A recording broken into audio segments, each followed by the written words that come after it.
আল্লাহ তাআলা মঞ্জুর করেন, কবুল করেন। কয় শ্রেণীর? 5 শ্রেণীর।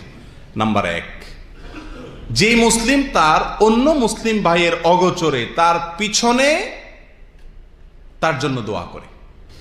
যে মুসলিম তার অন্য মুসলিম ভাইয়ের অগোচরে, তিনি এখানে নাই, তার জন্য আল্লাহর কাছে কোনো কিছু চায়, ওই চাওয়া আল্লাহ সুবহানাহু ওয়া তাআলার ফেরেশতারা ওই দোয়াকারী ব্যক্তির জন্য আল্লাহর কাছে পেশ করেন। কথা বুঝতে পারছি ভাই?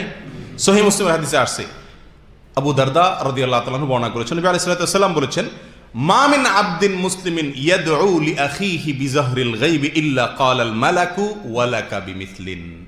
কোন মুসলিম বান্দা তার ভাইয়ের জন্য যদি অগোচরে, তিনি এখানে নাই, তার অনুপস্থিতিতে যদি আল্লাহর কাছে তার জন্য কোনো কিছু চায়, কোনো কল্যাণ চায়, তো আল্লাহর ফেরেশতারা ওই ব্যক্তির জন্য, দোয়াকারী ব্যক্তির জন্য আল্লাহর কাছে দোয়া করে যে তোমার জন্য আল্লাহ তাআলা তাই দেখ যা তুমি তোমার মুসলিম ভাইয়ের জন্য চাইতেছ।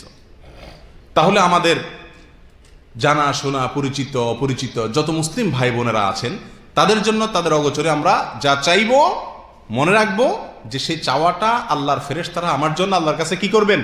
পেশ করবেন। আর ফেরেশতার চাওয়া এটা মঞ্জুর হওয়ার সম্ভাবনা একেবারেই জোরালো। ঠিক না ভাই? ঠিক। তাহলে একটি জায়গা আমরা পেলাম যে আমি যদি চাই আমার দোয়া কবুল হোক, তাহলে একটি কৌশল হলো আমি কি করব? অন্য ভাইয়ের জন্য কি করব? দোয়া করব। তাহলে ইনশাআল্লাহ আল্লাহ সুবহানাহু ওয়া তাআলা আমাকেও কি করবেন? দিয়ে দিবেন। দুনিয়ার ব্যাপারটা সম্পূর্ণ ব্যতিক্রম ভাই। দুনিয়ার বিষয়ে আপনি যদি কিছু পাইতে চান, তো আপনি চাইবেন যে এটা আমি চাই, আর জনে কেউ না চায়। ঠিক না ভাই? ঠিক।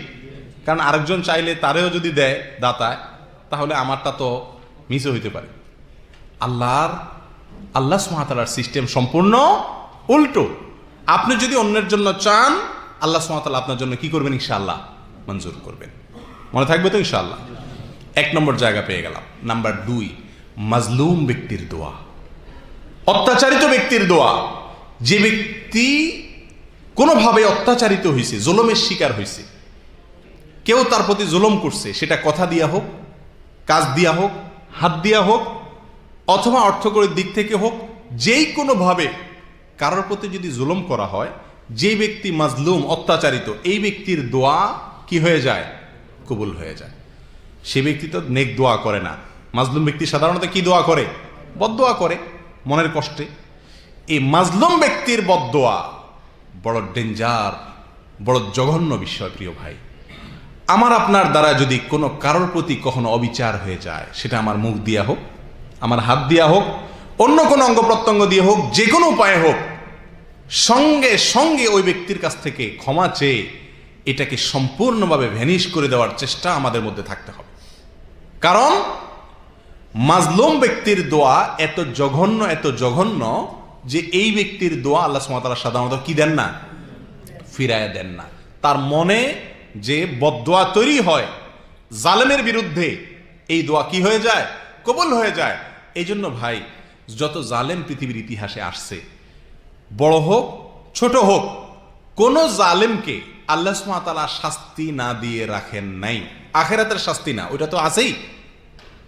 দুনিয়াতে নগদ শাস্তি প্রত্যেক জালেম ভোগ করে, সেটা হয়তো 2 দিন আগে অথবা 2 দিন পরে। কোন জালেমের রক্ষা হয় না। আল্লাহ সুবহানাহু ওয়া তাআলার কাছে কোন জালেমের কি নাই? রক্ষা নাই।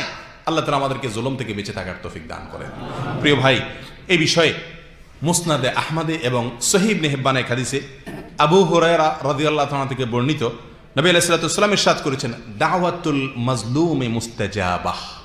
যে ব্যক্তি মাজলুম, অত্যাচারিত, জুলুমের শিকার, তার দোয়া কবুল হয়ে যায়। তার দোয়া কি হয়ে যায়? কবুল হয়ে যায়। এখন আপনি বলতে পারেন, সে যদি নিজে 2 নম্বর মানুষ হয়, বেনামাজি হয়, খারাপ মানুষ হয়, এমনকি অমুসলিম হয়, তাহলে তার প্রতি জুলুম করলেও কি আল্লাহ সে দোয়াও কি শুনবেন কিনা? তার বদদোয়াও শুনবেন কিনা? সেই কথাও হাদিসে আসছে।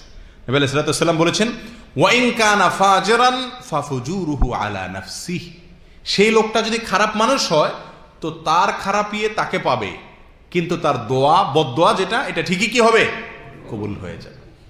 কত বড় জঘন্য কথা প্রিয় ভাই। তাহলে অমুসলিমও যদি হয়, খারাপ মানুষও যদি